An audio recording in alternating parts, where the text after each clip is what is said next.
사랑과 은혜가 풍성하신 주님, 하나님 믿는 사람 되게 하시니 감사합니다. 세상 사람들은 흔들리며 사나 우리는 우리의 반석 되신 예수님 믿고 살아 어떤 일을 당해도 흔들리지 않고 낭망하지 않습니다. 오늘도 그 소망 되시는 예수님 안에서 살아가는 하루가 되어지고 납니다. 우리의 모든 것 통해서 하나님 영광 받아 주시옵소서. 이 시간 말씀으로 우리 가운데 오셔서 우리를 깨닫게 하시고 진리 가운데로 인도하여 주시옵소서. 감사하고 예수님의 이름으로 기도합니다. 아멘. 예, 할렐루야. 오늘 시 39편 볼 차례입니다. 다 같이 읽겠습니다. 내가 말하기를 나의 행위를 조심하여 내 혀로 범죄하지 아니하리니 악인이 내 앞에 있을 때에 내가 내 입에 재갈을 먹이리라 하였도다.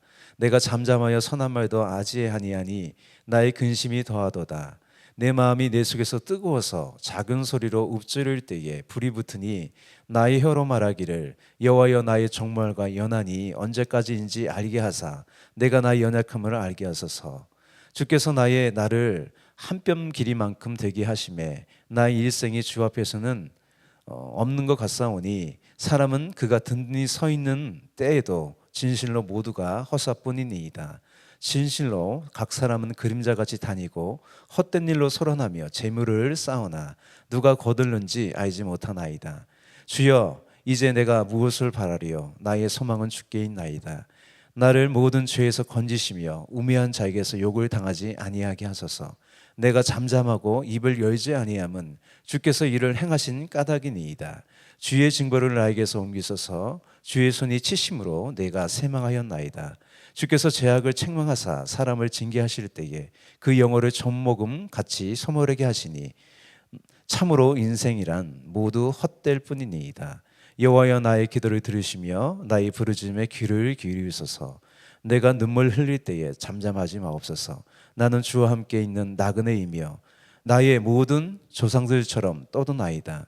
주는 나를 용서하사 내가 떠나 없어지기 전에 나의 건강을 회복시키소서. 아멘. 예, 이 시 39편은요 다윗의 시예요. 다윗은요 3,000년 전의 인물이에요. 3,000년 전의 인물. 그래서 이 글은요 3,000년 된 고문서예요. 놀랍죠? 제가 이 시편을 보면서 느끼는 것은 뭐냐면 시대가 달라도요 그것도 오늘 보면 3,000년이라는 긴 간격이 있음에도 사람들이 사는 건 그렇게 크게 다르지 않다는 거예요. 여러분 아담하고 우리 똑같은 사람이에요. 노아하고도 똑같은 사람이고 다윗하고 똑같은 사람이에요. 사람 사는 건 같은 것 같아요. 환경이 다를지라도 같은 것 같아요. 이 시편을 보면 인간의 내면을요 가감없이 드러내는 이 시편을 보면 굉장히 친밀하게 다가와요. 공감이 가는 얘기예요. 본문의 다윗을 보면 누구인지는 모르겠으나 사람과의 관계 때문에 굉장히 힘들어 보여요. 여러분 인간관계가 힘들어요. 그죠? 사람이 사는 게 다 인간관계로 사는 거예요. 우리가 뭐 부모와 자식 간의 관계, 이웃과의 관계, 또 직장에서의 관계 혼자 사는 게 아니잖아요. 인간관계가 다 있어요. 근데 거기에 굉장히 어려움이 많죠. 인간관계는요 가까우면 가까울수록 문제가 생기면 힘들어요. 나와 상관없는 사람과 문제가 생길 일은 없죠. 또 세상에는 좋은 사람만 있는 게 아니잖아요. 또 뿐만 아니라 내가 다른 사람에게 나쁜 사람으로 인식될 수도 있어요. 오해될 수도 있고 나는 아니지만 그렇게 다른 사람이 느낄 수도 있고요. 여러분 나라도 그래요. 나라도 지금 전쟁하잖아요. 먼 나라하고 전쟁하나요? 먼 나라하고는 전쟁 안 해요. 상관이 없기 때문에. 주변국들이 다 사이가 안 좋아요. 우리나라도 그렇잖아요. 그렇죠? 주변국들하고 다 사이가 안 좋아요. 그래서 사람들이 원하는 것은요 정의가 아니라 저 사람이 내 편인가예요. 그게 인간의 본성인 것 같아요. 본문을 보면요 두 가지 정황이 보여요. 그것은 인간관계이고요 질병이에요. 인간관계와 질병은 관련이 있어요. 왜냐하면 여러분 스트레스가 왜 생겨요? 인간관계 때문에 생기는 거죠. 스트레스가 질병의 큰 원인이에요. 왜냐하면 몸의 저항력을 이 스트레스가 약화시키기 때문이죠. 그래서 잠언서 17장 22절을 보면 이래요. 마음의 즐거움은 양약이라도 심령의 근심은 뼈를 마르게 하느니라. 이 본문의 다윗은 인간관계 때문에 이 마지막에 이제 언급해요. 몸이 아픈 것 같아요. 인간관계 때문에. 예. 그래서 오늘 1절부터 좀 볼게요. 본문은 세 단락으로 이제 5절까지가 한 단락이고 11절까지 또 마지막 단락이 12절, 13절이에요. 1절 볼게요. 내가 말하기를 스스로 결심하는 거예요. 내가 말하기를 스스로 결심하는 거예요. 나의 행위를 조심하여 내 혀로 범죄하지 아니하리니 악인이 내 앞에 있을 때 내가 내 입에 재갈을 먹이리라 하였도다. 1절에서 악인으로 표현된 사람은요, 자신과 관계된 사람이고요, 직접적으로 자신과 갈등이 있는 사람이에요. 사람과의 관계 가운데 이 견해 차에서 갈등이 생겨요. 우리가 살면서 가장 후회되는 일은 뭐예요? 말이죠, 말. 그죠? 말 때문에 문제가 생겨요. 왜냐면요, 말은 뭐예요? 쏟은 물처럼 한번 말을 하면요, 다시 담을 수가 없어요. 그래서 우리가 살다 보면 여러 가지 오해와 이 견해 차이로 갈등이 있기 마련이에요. 내가 다른 사람에게 말로 상처를 줄 수 있고요, 내가 다른 사람에게 말로 상처를 받을 수도 있어요. 후회가 되는 거죠. 아, 내가 왜 그때 그런 말을 했지, 그런 말을 했지. 근데요, 사람이 감정의 동물이에요. 감정. 사람은요, 이성보다 감정이 앞서요. 그래서 말로 실수할 때가 많아요. 그죠? 그래서 감정이 시간이 지나서 사그러들고 이제 후회가 밀려오는 거죠. 이 관계를 어떻게 해결할지 고민이 되는 거예요. 2절 볼게요. 2절. 내가 잠잠하여 선한 말도 하지 아니하니 나의 근심이 더하도다. 어떻게 해야 할지 깊은 고민에서 헤어나올 수 없는 거예요. 다음 3절 볼게 될 텐데, 새번역 성경이 이 분위기에 맞게 잘 번역을 했어요. 이렇게 되어 있어요. 가슴 속 깊은 데서 뜨거운 열기가 치솟고 생각하면 할수록 우라가 치밀어 올라서 주님께 아뢰지 않고는 견딜 수 없었다. 나는 잘못한 것이 없는데 왜 저 사람은 저럴까? 우라가 치밀어 오는 거죠. 이럴 때 믿지 않는 사람은 어떻게 해요? 친구를 만나서 그냥 뒷담화를 하는 거죠. 그래서 스트레스를 막 푸는 거지. 뒷담화를 하고 푸는 거죠. 이런저런 곳에 기웃거리겠죠. 그러나 우리는 어떻게 하죠? 관계 회복을 위해 먼저 하나님께 나아가는 거예요. 하나님, 내가 어떻게 할까요? 이 문제를 해결해 주십시오. 우리 4절 5절이에요. 여호와여, 나의 종말과 연한이 언제까지인지 알게 하사 내가 나의 연약함을 알게 하소서.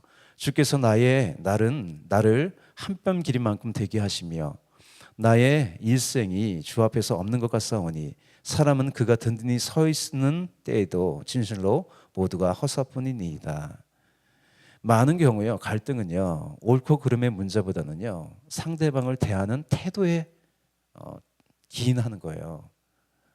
그래서 옳고 그름을 논하기 전에 우리가 상대방도 하나님의 존엄한 존재임을 잊지 말아야 돼요.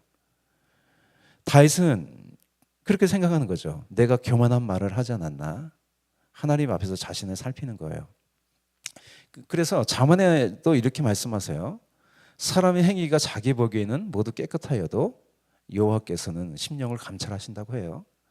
내가 옳은 것 같아도 하나님 앞에서는요, 나의 완전함을 주장할 수 없어요. 우리가 많은 사람의 인간 가운데 내가 다 옳다고 하지만 나의 완전함을 하나님 앞에서는 주장할 수 없는 거예요. 나도 부족함이 있는 거예요. 그래서 그걸 깨닫게 해달라고 다윗이 기도하는 거죠. 우리가 하루하루 사는 것은 다 하나님의 은혜예요. 두 번째 단락 볼게요. 어려움을 이렇게 만나니 인생에 대한 깊은 생각이 드는 거예요. 6절이죠. 진실로 각 사람은 그림자같이 다니고 헛된 일로 소란하며 재물을 쌓으나 누가 거둘는지 알지 못하나이다. 이 다윗은요, 사람을 그림자에 비유해요. 그림자. 그림자는요, 존재의 한계를 나타낼 때 쓰는 말이에요. 그래서 시편 102편 11절 이렇게 되어 있어요. 내 날이 길어지는 그림자 같고. 여러분, 우리는 그림자 같은 인생이요. 내가 풀에 시들어짐 같은 이이다. 다윗은 자신의 한계를 인정하면서 시선을 하나님께 향하는 거예요. 우리에게 하나님이 계세요. 아무리 문제가 있더라도 우리에게는 하나님이 계십니다. 그래서 이렇게 고백을 하죠. 주여, 이제 내가 무엇을 바라리요? 나의 소망은 주께 있나이다. 탈출구가 있다는 거예요. 할렐루야. 예. 우리가 살다 보면 이 사실을 잊을 때가 있어요. 무엇이든 할 수 있다는 자신감도 필요하지만 나의 힘으로는 할 수 없다는 겸손함도 필요해요. 주님을 의지해야 되는 거죠. 다윗은 하나님을 신뢰하면서 자신의 모든 문제를 아뢰는 거예요. 비로소 자신이 의로워 보여도 언제나 부족한 죄인임을 이제 고백하는 거죠. 우리가 항상 기억해야 할 것은 뭐냐면 나는 용서받은 의인이라는 거예요. 여전히 죄인이라는 거예요. 본문 8절에서 11절이에요. 이렇게 되어 있어요. 나를 모든 죄에서 건지시며 우매한 자에게서 욕을 당하지 아니하게 하소서. 내가 잠잠하고 입을 열지 아니하면 주께서 이를 행하신 까닭이니이다. 주의 징벌을 나에게서 옮기소서. 주의 손이 치심으로 내가 쇠망하였나이다. 주께서 죄악을 책망하사 사람을 징계하실 때에 그 영화를 전목금 같이 소멸하게 하시니 참으로 인생이란 모두 헛될 뿐이니이다. 내가 크게 잘못한 것이 없더라도요, 우리에게 다가오는 여러 가지 갈등과 시련은요, 넓게 보면 다 하나님의 섭리 가운데 일어나는 거예요. 그래서 우리가 어떤 일을 당해도요, 소망을 잃지 않는 거예요. 여러분, 요셉이라는 사람도 그렇잖아요. 한순간에 형들에 팔려서 노예로 전락했어요. 그러나 요셉은 믿음이 있었어요. 하나님을 신뢰했죠. 이제 시인의 마지막 기도예요. 마지막 기도를 보면 욥이 하나님의 말씀을 듣고요, 마지막에 드리는 고백과 좀 비슷해요. 욥이 이렇게 고백을 하죠. 그러므로 내가 스스로 거두어 드리고 티끌과 제 가운데 회개하나이다. 내가 사람들에게 좋은 사람이라고 인정받고 내가 나를 자랑하는 교만한 마음이 들 때마다 우리는요, 하나님 앞에서 나라는 존재와 인생에 대하여 생각하는 시간을 가져야 돼요. 여러분, 차가 있잖아요. 자동차. 달리는 것도 중요하지만 멈추는 브레이크가 더 중요해요. 이 바울을 봐서도 그래요. 바울은요, 하나님의 큰 계시를 봤어요. 그런데 하나님은요, 바울에게 육체의 질병을 주셨어요. 바울은 그 육체의 질병을 고쳐달라고 간구했어요. 하나님께서 이렇게 응답하셨어요. 고린도후서 12장 7절이에요. 여러 계시를 받은 것이 지극히 크므로 너무 자만하지 않게 하시려고 내 육체에 가시곧 사단의 사절을 주셨으니 이는 나를 쳐서 너무 자만하지 않게 하리 하심이라. 이 육체의 가시는요, 바울로 하여금 하나님의 은혜를 항상 사모하게 했다는 거예요. 그래서 내가 약할 때 강하다고 고백하는 거예요. 어떻게 바울이 강한 사람이 될 수 있었어요? 가시 때문이죠. 항상 하나님을 의지할 수밖에 없는 사람이기 때문에 강한 인생을 살았던 거예요. 하나님은요, 때때로 우리 인생에 브레이크를 거세요. 그 브레이크가 우리 인생의 축복입니다. 사람은 누구나 자신에 대하여는 관대하지만 상대방한테는 엄격한 잣대를 대죠. 우리가 항상 기억해야 할 것은 뭐냐면 우리 인생에 연한이 있다는 거예요. 오늘 시편에서 말하는 것. 그래서 살 동안에 어떻게 살아야 돼요? 다른 사람의 부족함을 용납하고 사랑하며 살아가야 한다는 거예요. 이것이 인생을 후회 없이 사는 거죠. 또 교만한 말로서 다른 사람에게 상처를 주지 않게 되죠. 그렇게 사는 사람이, 겸손한 사람이. 이 마지막 기도 한번 우리 다 같이 읽을게요. 여호와여, 나의 기도를 들으시며 나의 부르짖음에 귀를 기울이소서. 내가 눈물 흘릴 때 잠잠하지 마옵소서. 나는 주와 함께 있는 나그네이며 나의 모든 조상들처럼 떠도나이다. 주는 나를 용서하사 내가 떠나 없어지기 전에 나의 건강을 회복시키소서. 하나님 앞에서 우리가 나의 삶을 생각하면 저절로 고개가 숙여져요. 우리의 삶에서 피할 수 없는 게 인간관계이고 또 제일 힘든 건도 인간관계예요. 그래서 사람을 통해 하나님은 우리를 단련시키세요. 사람이 사람을 단련시켜요. 그래서 잠언서 27장 17절에 이렇게 되었어요. 철이 철을 날카롭게 하는 것 같이 사람이 그의 친구의 얼굴을 빛나게 하느니라. 우리의 삶을 하나님 앞에 펼쳐놓으세요. 하나님은요, 모든 것을요, 선으로 바꿔내십니다. 예, 할렐루야. 우리 기도하겠습니다. 사랑과 은혜가 풍성하신 주님, 우리가 인생을 사랑과의 관계 안에서 살아갑니다. 내가 잘못한 것이 없더라도 여러 가지 문제가 있을 수도 있고 여러 가지 오해와 여러 가지 갈등이 생기기 마련입니다. 그러나 이 모든 갈등 가운데 하나님을 의지하고 또 겸손히 이 문제를 대하고 나의 인생이 어떤 인생인지 또 바라보면서 겸손하게 또 그렇게 하루하루를 살아가는 거룩한 인생 되게 하여 주시옵소서. 날마다 하나님을 의지하며 이기며 나아가는 거룩한 인생 되게 하여 주시옵소서. 감사하고 찬양하며 예수님의 이름으로 기도합니다. 아멘.